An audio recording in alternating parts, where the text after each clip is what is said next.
Се осамивме. Секој во својата куќа од стакло, кој напукнува со првата лага.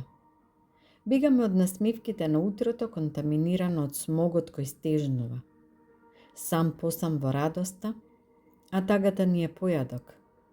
Ручекот го заменивме со озборување, а вечерата ни скапува на трпезата. Буквите ги користиме за реченици, за да посакаме зло. Со истата леснотија како да славиме раѓање на нов живот. Ја џвакаме среќата 32 пати, додека не се раскашави, за да ни остане блуткав вкус во устите. А голтаме горчина, за која се лажеме, за која успешно се прелажуваме дека најаска ќе ни донесе. Сам посам, како проколнати, како сираци од мајка оставени, како фрлени на буништа, ама без късмет да имаме.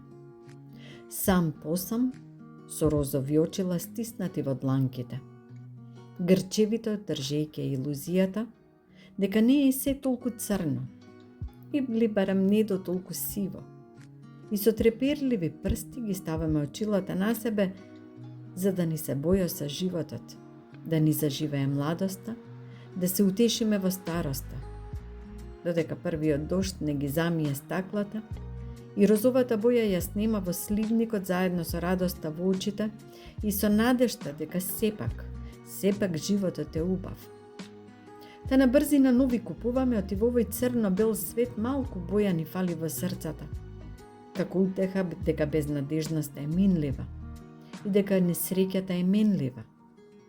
Денес ке гледам облаци преку розови очила, како шекерна волна на дофатна рака со вкус на детството, во кој и без очила во боја шарена ни беше среќата, во едно друго време, кога и ние други бевме, во едно друго време, во кое не времето немаше име.